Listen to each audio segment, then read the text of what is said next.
So good. So we got a recording going. All right. So welcome to tonight's Work It Wednesday. Super excited to have you all here. Tonight's call is all about budgeting. Whoa, so exciting. But seriously, my hope is that by the end of this call tonight, you're actually going to get really excited about this. Um, and I have to say, just as I do the tax class, like I'm not a tax preparer. I am also not a budget or financial advisor in any way, shape, or form. In fact, I'm a reformed spender. Okay. So this used to be like, if you had asked me 5 years ago if I could teach a class like this, I would have said no chance in hell. And I do have to say, I'm going to shout it out now. I'm going to shout it out again at the end. I owe a lot of what I'm going to share with you tonight to an amazing guy. His name is Brad Nelson, and he works kind of in tandem with Pure Romance, and you may see his name mentioned here and there. Roots of Personal Finance is his program. And sometimes they offer kind of like special introductory courses for Pure Romance consultants about budgeting and all of these kinds of things. Oh my God, Sabrina, yay. Oh my gosh, that's so great. Okay, so yeah, Brad is incredible. His website's balancedsense.com. My husband and I went through his program and it was life-changing. Life-changing, okay? So let me tell you where we came from and kind of where we are now. So I probably started working on budgeting really wholeheartedly 4 years ago. We were in a place where we had, oh my God, like 35,000 in credit card debt. I have student loans that had gone into deferment because I was home with my child when he was young and he was medically fragile, so I wasn't working, and maxed out my deferment. Went to private school, so those loans are not cheap. And I had about 250,000 in student loan debt. Okay, so like, ouch, a lot. And we were living beyond our means, and we were using our credit cards for our emergencies. And this was with, us bringing in decent income. Really, my husband had a good, solid job. I was bringing in a lot of money in this business, but we weren't being savvy. We weren't watching where our money was going. I was probably spending more on my business than I should have been. And so we had gotten into this place where we were like robbing Peter to pay Paul every single month, even though on paper you might look at us and be like, oh, well, they're bringing in some good money. Like, what's the problem, right? We were living beyond our means. And so this was really a wake-up call. And now fast forward to today, we now have, I think, 85,000 left on my student loans. Our credit card debt's gone, which is like, I never thought that was going to happen, right? Because one of those things, you get in those traps with those high interest credit cards and you feel like you're never going to escape from them, right? You can do it. You can do it. And now we really live in our means, and our means have gotten a lot bigger because of all of this, right? And we did have to tighten our belts quite a bit for a little while. So I'm going to talk a little bit more about that. And I'm also going to talk about some things that I wish I had known starting out this business that would have really helped to make a difference from the get-go. So for some of you newer consultants, I'm hoping this is going to be like really timely for you. All right, so let's talk first about starting out in your business, right? So, you start and you get a kit, and maybe you just get a social seller kit, or, maybe you get a kit with products, doesn't matter. But this is the start of your business expenses. You should be tracking all of your business expenses right from the get-go. Keep track of everything. And if you're not sure what to track, watch my tax class. If you haven't watched it yet, you're going to see all the different things you can do. All the different things are going to be tax deductions for you, which will save you money in the long run.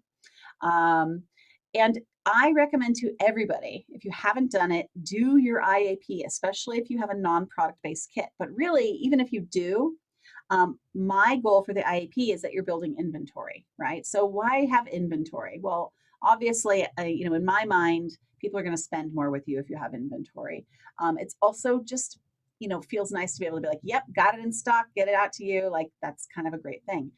But a lot of consultants, especially new consultants, start to feel like, I need to build up big amounts of inventory, or like every time a sale comes, oh my God, I don't want to like miss out on this sale, or ooh, look, limited edition lingerie. Oh my God, I got to get that.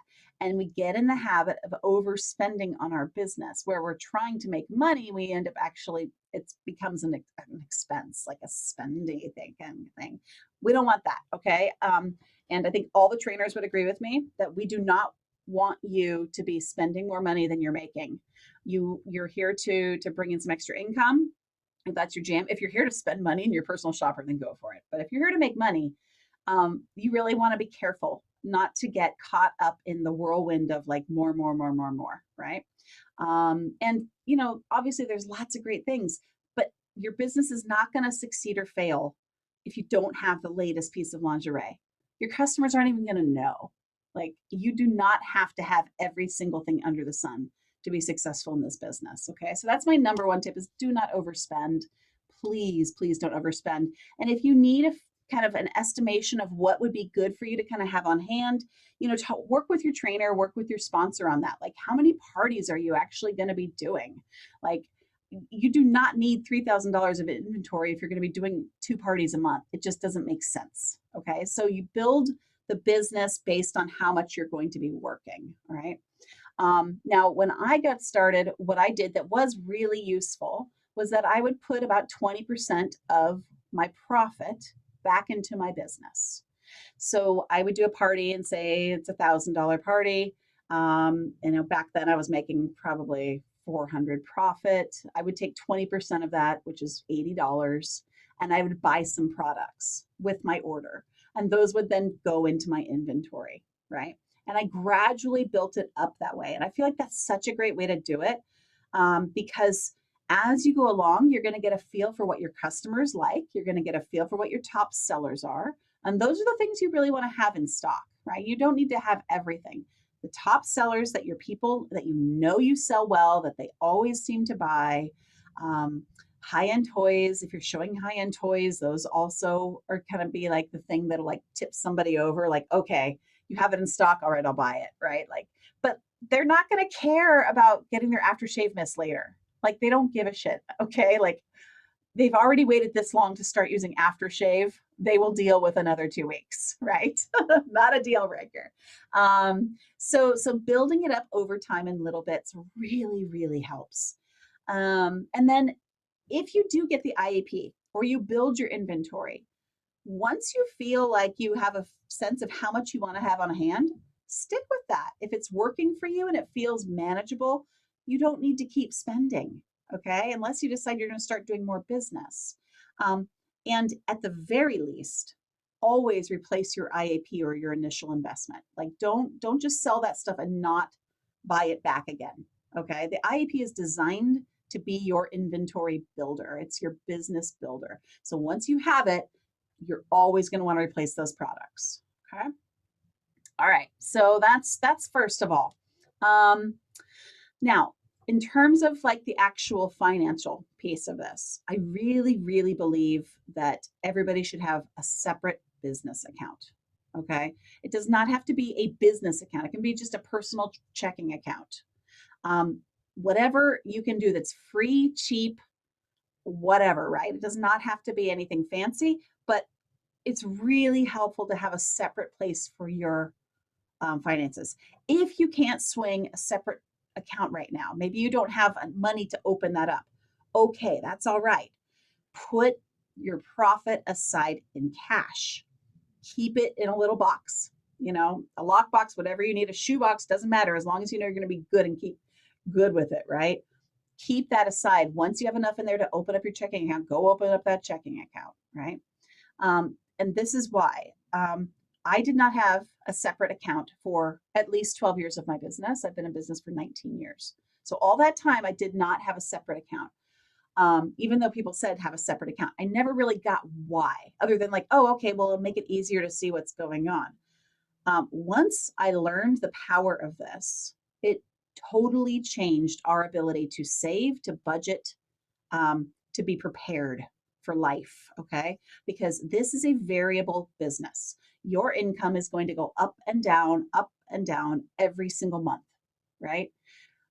It's very different from, and if you have experience where you've been working in a regular day job and you're used to getting the same amount every single month, that's kind of how you're used to living financially, right? You like, okay, the same amount comes in, the same amount goes out. So you start doing a new business like this, and it's all coming into your account, your one account, right? You're not really seeing it. You're not knowing it's there. You're either going to spend it and not even realize you got it, which doesn't even feel really good, right? Or you're going to feel like, oh, we're super flush one month, and you're going to overspend. And then the next month, you don't bring in as much. And all of a sudden, oh my God, we can't pay our bills. Okay. So I don't want that to happen to you. So that's why having your money separate really, really helps.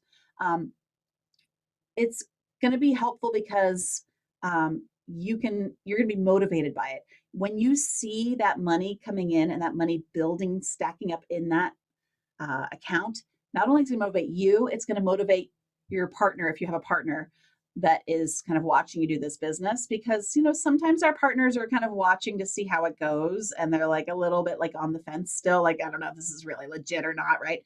When they see that there's actually money in there accruing, then they start to get excited about it too. Okay. Now, you've got to treat yourself like an employee. What do I mean by that? So this is the other, probably my biggest aha out of all of these things, at least for me, this was the thing that changed it for us. And this was from Brad. He suggested, do not take any of your Pure Romance income for an entire month. Put it into the separate account. Do not spend it. Place your orders from there. Any business expenses should come from there, but otherwise you do not touch it for the entire month. And for 1 month, that's going to be super uncomfortable because you might be used to having that money as part of your income, but you're not going to touch it. Okay. At the end of that month, you're going to have a certain amount in there. That is your profit. That is your paycheck. Okay. Leave a little buffer in there for things like your monthly expenses, like your Zoom account, or any kind of like automatic things you have going on, your media center payments, if you're doing media centers, stuff like that, that's going to be coming out every month. You should leave so you have those covered, but otherwise you're going to pay yourself a paycheck. Some months your paycheck might be $500. Sometimes it might be $1,500, but you're always going to know what your paycheck is, and then you can budget accordingly, right? No more surprises. This was, I don't know, like some of you might be like, well, duh, but to me, this was huge. Like for once, I finally was able to see like, okay, now I know how much we have to spend this month. I know how much we have to put toward our credit cards. I know what we're doing. And once you know, that's really all you need to stop feeling afraid of budgets and instead be excited about budgets, is to feel like you have some control. So it gives you a lot more control. Okay. And then the last thing is coming, tax time. If you have all your budget expenses coming from one separate account, it's just going to be that much easier to put everything together neat and tidy. Okay. All right. So any questions so far? No? Okay. All right. So I want to show you, and this is like, this is not fancy, but I'm going to show you an example budget. And if you would like to receive this, I can send this to you. It's a Google Doc, so I can just share the Google Doc with you. But this is the budget that we use. And I quickly went in and kind of like tried to make it a little more generic. So you'll have to like take out a few, like there might be my kids' names in there still, whatever, but you can take it out. But what I would recommend is that you do start creating a monthly budget. If you are not doing that for your household, you need to be doing that. Okay. Before you can really create an accurate budget, you're going to need to track your expenses for at least a month. You're going to need to know exactly what's going out where. Okay, how much is going out for groceries? How much are we spending on fast food? How much are we spending on gas? Ideally 3 months if you have it. If you are using something like mint.com where you're tracking, everything, or if your bank account has, one of those nice features where it kind of shows you all the different categories and where your money is going, great. If you have not been using that, go back into your bank accounts, pull up each transaction. It sounds a little bit ouchy. Open up an Excel spreadsheet and just put them in categories, okay? And then you're going to really see, okay, looks like over the last 3 months, on average, we spend about $150 a month on gas. Okay, that's our gas budget. right? This is how you do it. And you break it down for every single thing. So let me show you what mine looks like. All right. Hang on a second. I'm going to move that over there. Okay. Okay, so this is an example of a budget that you can use. And I just put in random numbers here. But up at the top, you have your monthly take-home pay. So that's going to be anything that you're bringing in, including your pure romance income. And because you paid yourself a paycheck, you know what that number is going to look like at the start of the month, okay? Total outgoings, this is an estimate, but of how much you're going to be putting out for everything. And then what's left over. Now we'll talk about where the leftover goes, okay? And maybe right now there isn't any leftover, and that's okay. We'll get you there. So there are lots of different categories here, right? So charity, this is actually something that I think Brad may have talked about this, and also I think Dave Ramsey, I also have read a lot by him. They use a very similar system. Put a little bit into giving, okay? This mentally changes how you feel about your own ability to have financial savvy and to feel good about what you're doing in the world. I know it sounds kind of crazy. It could be $10. It doesn't have to be a lot, right? But it's going to make a difference in how you feel about things. Okay. So like, you know, we started out like doing $10, but it was such a good feeling every month to be like, who are we donating to this month? Who are we giving back to? It starts to create that feeling of we have abundance, we have the ability to take care of others. Okay. Savings. So notice this is emergency fund. I'm going to talk about that in a minute. Okay. Retirement fund if you're saving for that. If not, you might not be saving for that yet. That's okay. College fund. We had a Christmas fund. We set that up about 6 months before Christmas, and we start putting some money into it. So there's no surprises. Housing, rent or mortgage. I have an office, so there's rent number 2. Real estate taxes, or, you know, any insurance that you're going to have to pay those. Oh, sorry, that's down there. Repairs, association dues, etc. All your utilities here. Okay, everything that you need for your home. Insurance, life insurance, renter's insurance, auto insurance, disability insurance, ID theft insurance, long-term insurance. There's a lot of different kinds of insurance that are out there, right? And some of these might not apply to you, but I put them there so you have them. Now here's personal. Personal is where I feel like this is an area where a lot of money leaks out and people don't realize it's happening. So you need to itemize. How much are you spending in childcare? How much are you spending in toiletries? Like, set a budget for your toiletries for that month. How much are you going to spend on haircuts? Education and tuition can go here. Books and not suppies, supplies. Any kind of subscriptions that you have, like Pandora account or Netflix or things like that. And this is an area where you might look at thinning down. Any organizational dues, gifts that you need to purchase. This is one of the things that always used to catch me by surprise. Like, oh my God, it's my nephew's birthday this month, and I don't even have $50 to spare. Like, I have nothing to do, right? That sucks. Do you have any furniture or housewares that need to be replaced? Pocket money. This pocket money was everything when we were really tightly budgeting. My husband and I both, we still do this, both have $50 a month. Okay, now we're in the place where we can spend a little more if we want to. But when you're budgeting and things feel super tight, if you don't have a pressure valve or a release valve where you feel like you get to treat yourself, you're going to fail. Okay, so we had $50 and we put it as cash in our wallets. And that was the money we had to spend on things like if I wanted to get myself a Starbucks, that came out of there.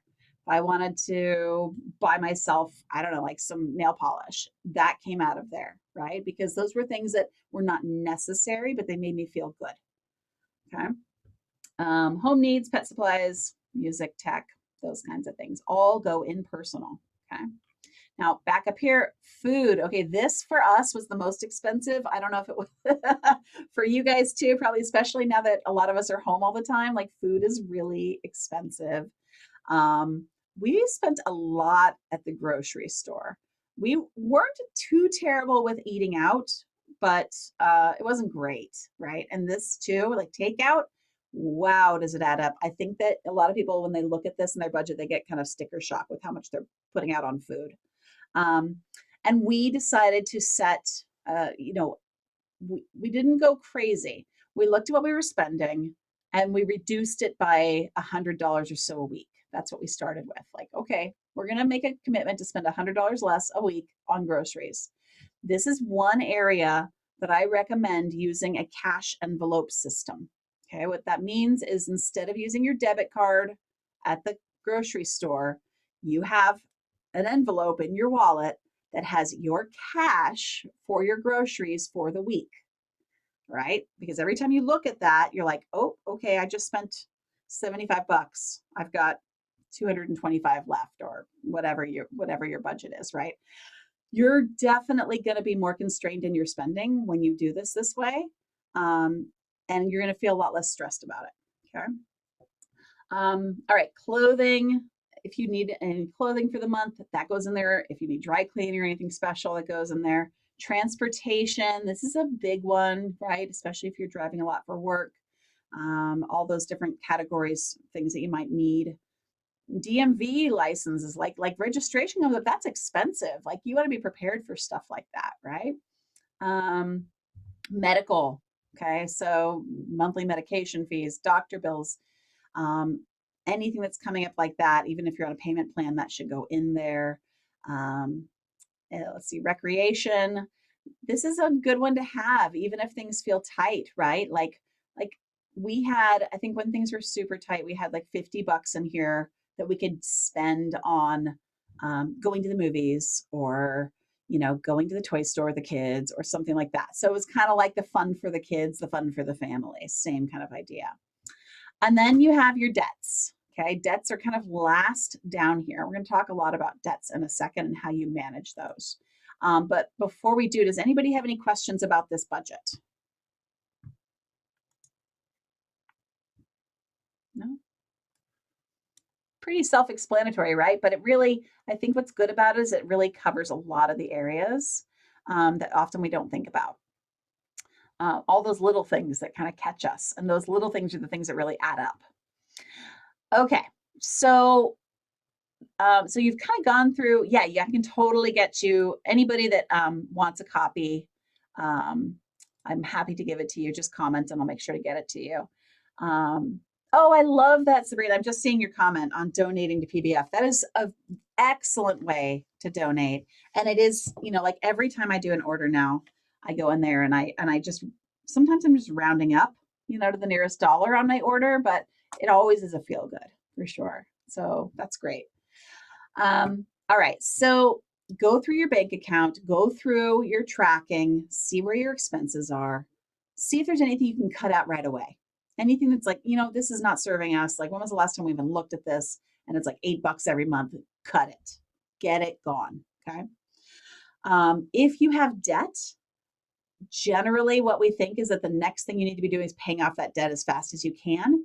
But I actually found from lots of years of experience of trying to do that, it doesn't really work, because what you do is you put every single penny toward your debt, and then you have an emergency, like your tire blows out or something like that. Well, what are you going to do? Of course, you're going to use your credit card. So then you're in this endless cycle, right, of never getting out of debt because you just keep using it. So this was Brad's suggestion. It was like, again, one of the life changers. Set up a cash emergency fund before you pay off debt. Now, it doesn't mean that you stop paying your credit cards, but pay the minimum, which sounds crazy. It's like, but what about that interest, right? What about the high interest? Trust me, if you have that emergency fund, you're going to be so much better prepared. So, and he recommends $1,000 to start. We did this, and it took us about, once we started this system, it took us about 4 months to build that up to $1,000. And we had 1 month where, I talk about tires, we ran over with both cars. We ran over nails, both cars.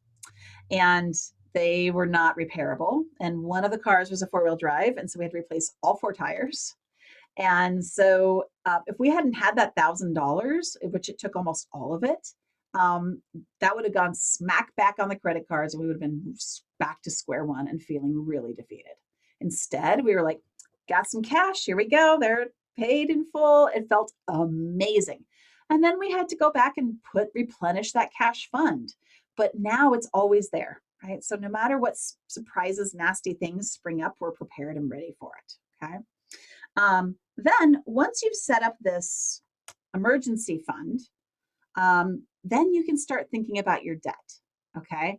And some of you may have heard of the snowball debt payment plan or doing the snowball system. It works. It's very effective. If you have multiple debts, rather than paying off the highest interest rate one, you want to pay off the smallest one first. So what you're going to do is you're going to pay the minimum payments on every single debt if you can. If that's an issue, then reach out to those lenders and see what you can do, right? Do a deal with them. They will work with you. They would much rather be getting some money than no money. So they're usually willing to work with you. But let's say you've got a $12,000 debt here, and you've got a $1,500 debt here, and a $6,000 debt here. You're going to start paying off that $1,500 debt. That's the smallest. So every little bit of extra that you can put toward that, you're going to put in the budget, right? So you're budgeting this. You're not just kind of guessing. Don't make the mistake of like, we're going to pay like $600 toward this and not have a budget, because then you're going to be like, oh crap, we need milk. Put it on the credit card. So again, you got to avoid that. So budget first is the key. Okay. Pay off that small debt. And then once that's gone, you're not just going to keep doing the minimum payments on the others. You're going to take what you were paying on that card and you're going to transfer it to the next one. That's the snowball effect. So now you're on that higher one, the next higher one up, and you're paying even more on that one. And you keep going and going and going until you're paying and you're done. It works really, really well. Okay. Now, the other things that you want to think about are, once you are debt free, which is, an amazing place to be, and you can absolutely get there, start to work on having a fund for like a catastrophe fund, 3 to 6 months of life expenses, which sounds like a lot. It's a lot of money, but that's the next step, is to set that up. So if you or your partner no longer has a job, right, or you get incapacitated and you're not able to work this business, something happens and you don't have insurance to help support you with that, you're covered. Okay. That's down the road, but this is kind of the path you want to start to take. I also really, really, really love having for us, it's a vacation fund. We haven't really been doing a vacation fund this year, which maybe we should have, but we were like, okay, we'll put it toward other things, but because we weren't going anywhere anyway. But a vacation fund or an enjoyment fund is so huge. Okay. So what we used to do, like we'd be like, oh, we really want to take the kids to Disneyland. We would put that on a credit card and then we'd figure it out later. That was like, oh, not good, right? The last time we went to Disneyland, it was fully paid in cash. And what we did is every party, now this worked for me, again, see what works for you. But every party, I ended up deciding that on average, about 5% of people were paying me with cash. Now, this worked really well. We were doing in-person parties. I know it's a little different right now, so you got to figure out something different. But when we were doing in-person, it was about 5% of people were paying me cash. And so I would take that cash, and that was vacation fund, and I never looked at it. Like, boop, cash, boop, cash. Just put it in the box, and like every now and then I check it. I'm like, oh, right. And then finally, when it was time to go to Disneyland, we had like $4,000 in there, and we got to just like, blow out, like splash out. It was amazing, right? So little tricks like that where you're just squirreling it away really do help. But again, I feel like, if you're kind of drowning in debt, that's your first thing. You got to do that first. Okay. Now let's shift over a little bit to taxes. Okay. So I know we talked on tax class about, how to do your taxes and all that stuff. But it's generally a good idea to start putting money aside for taxes, okay? I have just started doing this after almost 20 years. So Any of you starting now will be way ahead of me. So don't stress it if you haven't done this yet. The good thing is, I'm going to tell you, as I know from experience, the IRS will work with you. Okay. I am on a payment plan with the IRS right now because of back taxes. And what I used to do is hide away and not do my taxes because I'm like, oh my God, I'm going to owe them money and I don't have any money and crap. Now then they're going to know, like they're going to come knock down my door or something. I don't know what I was thinking. Like, no, they didn't care.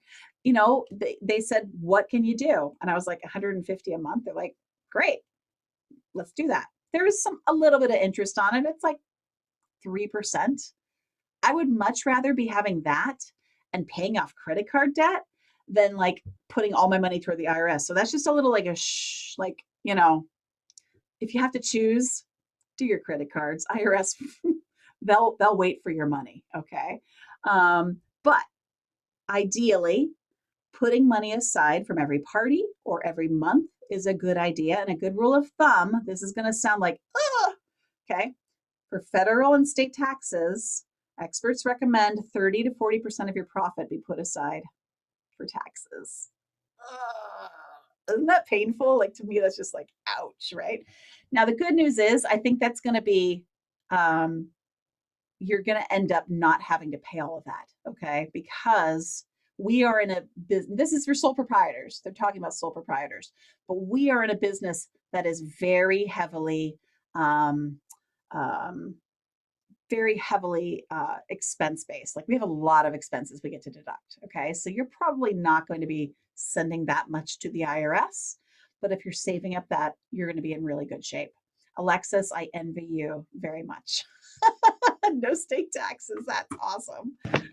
We have sales tax though. Okay. And that sucks. Yeah. Everything, we don't even have a Dollar Tree. It's not really a dollar. No, we don't either. We have both. We have state taxes and sales tax. And my sales tax is 9.75%. It's like, it's gnarly, but that's California for you. And then the Oregon gals, they don't have any sales tax. So, which I think makes the parties so easy. Oh my God, it's so easy. But yeah, so if you're only doing federal, they recommend 30%. Okay. Yeah. So do what you can with that. But again, I would say don't stress this. Okay. Especially if you're new to the business. For the first 2 years of my business, I was able to claim a loss. So you typically, unless you're like trucking, are going to be able to have either a very modest income or a loss. And that's what they expect to see. They're not going to be surprised if you have a loss. They're not going to be like, that doesn't seem right. Like, they expect most businesses to be like at least 5 years of business loss in the beginning. Okay. There was something else I was going to say about that I thought was important. And now I'm trying to remember what it was. Oh, yes. Okay. Now, another really good way, if you can, to save money for taxes without really having to feel the impact of it. I mean, either way, you're going to have the impact of it. But to me, this is easier. If you have a W-2, you're employed, or you have a partner who has a W-2 and you're filing jointly, increase your withholdings on your W-2 now. Now that you're in business doing this and bringing in income, go in and ask them, say, I want to redo my withholdings, and then just increase the number of withholdings that you have. That money is going to be put aside. You're not going to think about it. It is going to adjust what your monthly income is. But to me, that's like way easier. So that's one thing that we did, and it really made a big difference. Okay. All right. So, and then the last thing I'm going to say is that, again, if you feel like you could really use a lot of help with this, that, you don't know where to start, you feel a little overwhelmed by the idea of budgeting or paying off debt or all these things, definitely check out Balance Sense, balancesense.com. Okay. So it's balanced, CENTS.com. It is so worth it. It was worth the money. And here's the thing I forgot to mention, is that, I don't know if I mentioned this, Brad's wife is a pure romance consultant. So he literally gets how our business works. how, the ins and outs of it. They've walked the walk themselves. Okay. So not only is he a financial advisor, but he intimately gets our business. And there is a Facebook group for pure romance consultants that are part of Balance Sense. It's super supportive. It's super fun. So I think it's a great investment in yourself. Definitely worth your while. Okay, so I'm going to open it up for any questions that any of you might have.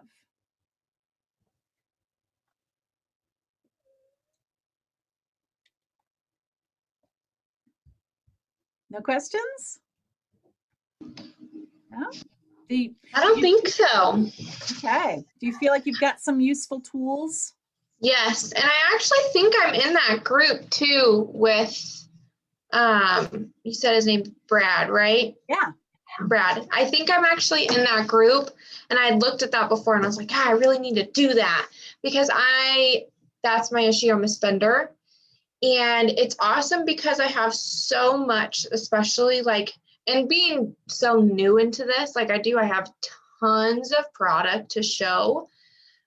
And my parties have been, I mean, they've been great turnarounds. They've been G-spot parties, which is Yeah. awesome. Great. But I spend a lot Mhm. on my business. Mhm.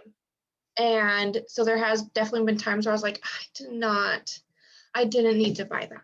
I didn't need to buy that. It looks great in the background. Right. So this is very helpful because it is good to hear, like, we don't want you to spend all the money. Like I love the IAP because when I got the biggest one, I mean, it was nice to be like, okay, today's 10% off all inventory. And they're like, oh, really? Okay. And now I'm like, oh crap, I need to get another one. So that is nice to have. Yeah. So I don't need to be spending all the extra on the business. Right. Cause yeah. Good. Okay, good. I'm glad that's helpful. And actually, I feel like it's interesting because I feel like there's a way that it can feel like they want us to spend, but actually even corporate doesn't want us to do that. Like they talk about this a lot. If you watch Chris speak, and he ever speaks on, building a business that's going to bring you long-term lifetime income, he has a number that he puts out, which is 109,640 or something like that. And that's the amount that somebody needs to have saved for retirement just to eat. And that was like kind of mind blowing, right? And he's like, that is the number I want all of you to have for yourselves at the very minimum, right? Is that amount of money saved and put aside. And he said most Americans do not have that, right? So there is definitely a culture in the company, which I'm very grateful for, of being smart and not overspending and being savvy, right? Yeah, Sabrina, absolutely. He really, really wants us to be smart, to be independent, to have all of those things. So I'm glad that he partners with Brad and he brings us all these great resources because they're so important. Yeah. Good. Any other thoughts, things that you feel like are going to be um, the most useful takeaways for you? I like how you said too, the pay off the credit or pay the credit card debt, but build up the emergency fund Yeah. first. Like that's a priority. And I have a book that I actually use and I write down all my expenses, which then I look at it and I'm like, oh my gosh. Yeah. Like that's my horrible default is I am a spender, 110%. So looking at that, being like, okay, pay the minimum. Mhm. You might end up having those little charges come back, like, okay, the interest rate. But then, in a couple months, I mean, anything could happen. My boyfriend was out of work for a couple weeks because of an injury, or everything shuts down again in Washington and I'm out of work for a couple weeks. Yeah. So that is nice to hear that. Like that's a big takeaway for me is build the emergency fund. It's a priority. Yeah. The debt can come second. Yeah. The debt will be there. It's not going anywhere. I mean, it will. Yeah. Right. But yeah, absolutely. And I feel like just like there's something mental about knowing that you have like just knowing that we had cash in the house. There was something that was very secure feeling about that. Like, okay, it's not just all out there in the ether and like we got this. Hmm. Something happens, we're okay. So good. I'm glad that was helpful. Great. Um, and let's see. Oh my gosh, this is so amazing. Okay, Sabrina. So Sabrina said you have already paid off your student loans, one credit card, and have $900 in savings at the moment. Just from doing Brad's class. Oh my God. That's amazing. Yeah, it is life changing. It really, really is. So I definitely recommend it. I feel like this is just a taste, right? I feel like these are probably the most important things that I learned from Brad. But there are going to be nuggets that are going to be more important to each of you. Everybody's different in what we need. And he's real. Like they did their own. He was not financially savvy. He made his own mistakes. I would much rather learn from somebody like that. That's like, yeah, I was shitty at this before. Now I'm good. Than somebody that's like, well, I've always had money. Let me tell you how to do this. Like, no, yeah, he's real. So good. All right. Well, thank you so much for coming on the call tonight and participating in Work at Wednesday. You gals are amazing. And I got to spend 2 nights in a row with a few of you, which makes me super happy. So thanks. And I'll see you Thank next time. you. All right. Take care. Bye.